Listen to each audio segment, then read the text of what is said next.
कुठलेही उद्योग हे काही एका दिवसात हलवले जाऊ शकत नाही। हे उद्योग हलवले गेले पाहिजेत या संदर्भात बऱ्याच वर्षापासून चर्चा चाललेली आहे। उद्धव ठाकरेंनी त्याकरता काही केलेलं नाही। मला त्यांनी केलेला एक निर्णय फाईलवरचा दाखवा, एक की त्यांनी फाईल मूव्ह केली आहे असा एक निर्णय दाखवा, काही केलेलं नाही। पण मला असं वाटतं की या घटनेचं गांभीर्य लक्षात घेतलं पाहिजे आणि या सगळ्या उद्योगांना अल्टरनेट जागा दिली पाहिजे। त्याकरता निश्चितपणे सरकार पुढाकार घेईल।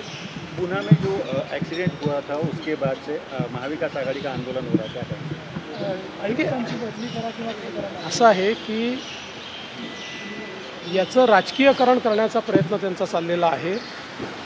या संदर्भात जी काही कारवाई पोलिसांनी केली पाहिजे ती सगळी पोलिसांनी उघडपणे केलेली आहे। आणि एवढंच नाही तर ज्युव्हेनाइल जस्टिस बोर्डने जो चुकीचा निर्णय दिला होता त्याच्या विरोधात वरच्या कोर्टात जाऊन पुन्हा ज्युव्हेनाइल जस्टिस बोर्डाकडे ती केस रिमांड करून घेऊन तो निर्णय देखील बदललेला आहे।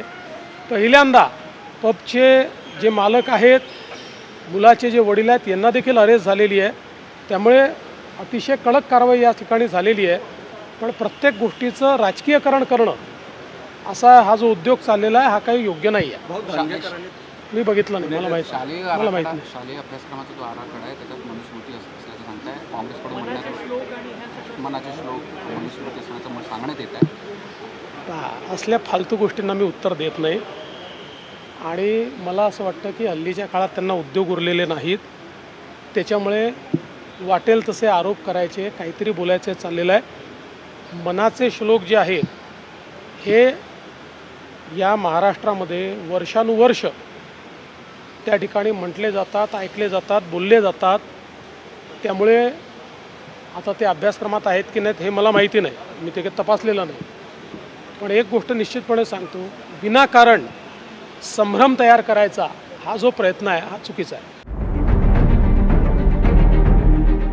CEN न्यूज, देश प्रदेश की ताजा तरीन खबरों के लिए CEN न्यूज को सब्सक्राइब करें और रहें पल पल की खबर से हर पल बाखबर।